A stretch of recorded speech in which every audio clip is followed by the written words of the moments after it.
Assalamualaikum warahmatullahi wabarakatuh. Perkenalkan, nama saya Eva Tavia. Pada kesempatan kali ini, saya akan memaparkan hasil resume saya pada seminar optimalisasi pemanfaatan perpustakaan untuk pembelajaran daring di sekolah.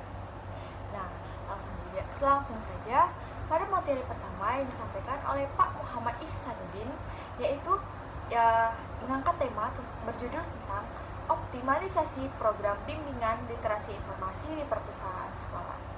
Nah, pembelajaran secara daring menjadi salah satu solusi yang banyak dipilih oleh institusi pendidikan, baik di dalam negeri maupun di luar negeri di era pandemi COVID-19 ini. Nah, selain itu, perpustakaan digital menjadi suatu keharusan karena pemustaka atau pengguna perpustakaan tidak memungkinkan datang langsung secara fisik ke perpustakaan. Pengertian dari literasi informasi yaitu literasi informasi adalah seperangkat kemampuan yang mengharuskan individu untuk mengenali kapan informasi dibutuhkan dan memiliki kemampuan untuk menemukan secara efektif informasi yang dibutuhkan. Selain itu, Pak Ihsan juga menjelaskan substansi program bimbingan literasi informasi di perpustakaan itu terbagi menjadi 4. Yang pertama, yaitu menumbuhkan kesadaran. Yang kedua, mampu mencari dan menemukan informasi. Dan yang ketiga, mampu menyelesaikan, mengevaluasi informasi. Dan yang terakhir, menggunakan informasi. Nah, untuk ruang lingkup literasi, pustakawan itu diharapkan kompeten di bidang literasi informasi ini. Nah, setelah itu, literasi informasi ini jenjang SD, SMP, dan SMA.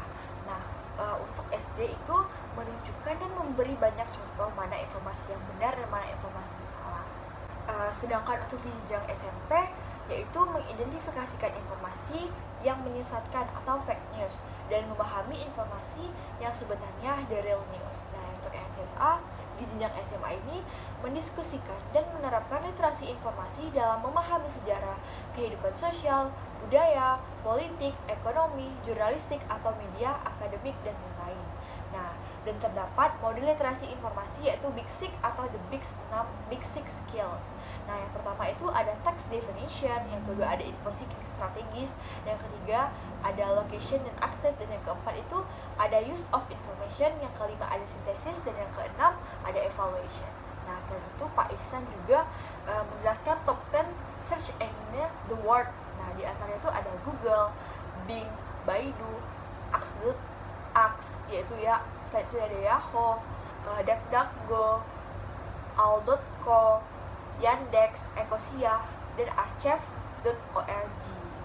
Selain itu, untuk pemaparan dari Pak Wardiono, yaitu yang mengangkat tema tentang optimalisasi perpustakaan digital dan e-resources. Nah, perpustakaan digital itu bukan perpustakaan yang terautomasi, bukan pula perpustakaan yang memiliki dan menyediakan fasilitas internet.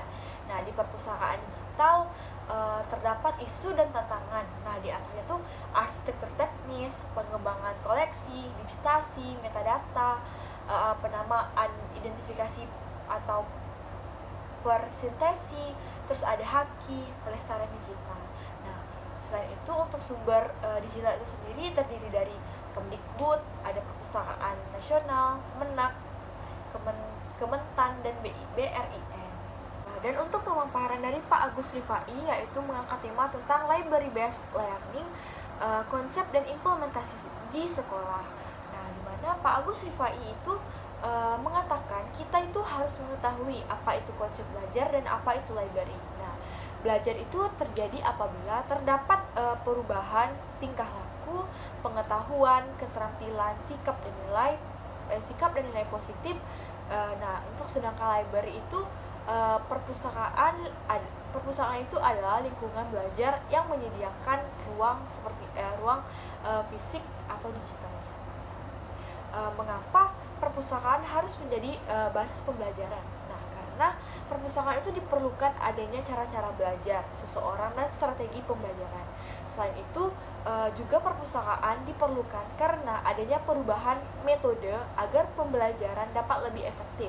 Selain itu juga perpustakaan diperlukan untuk mendukung pembelajaran infrastruktur. Dan Pak Agus Rifai juga menjelaskan literasi baru, yaitu di antaranya itu ada dua, yaitu literasi otonomi dan literasi fungsional, dan juga menjelaskan tentang transformasi perpustakaan dan transformasi perpustakaan sekolah.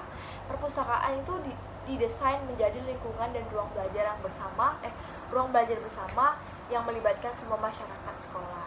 Selanjutnya, untuk kesimpulan, kualitas sumber daya manusia atau SDM itu adalah kekuatan utama Indonesia ketika memasuki usia 1 abad. Literasi menjadi salah satu kunci utama untuk bisa menciptakan sumber daya manusia yang cakap. Sayangnya infrastruktur literasi atau baca perpustakaan masih belum bagus, padahal kan perpustakaan merupakan nadi bagi dunia pendidikan. Selain dari itu, Kepala Perpustakaan Nasional Republik Indonesia yaitu Pak Muhammad Syarif Bando mengatakan Indonesia itu secara kuantitas memang menempati peringkat kedua sebagai negara dengan jumlah perpustakaan terbanyak di dunia di bawah India. Tidak kurang dari 160.000 buku di perpustakaan berbagai jenis berdiri di Indonesia.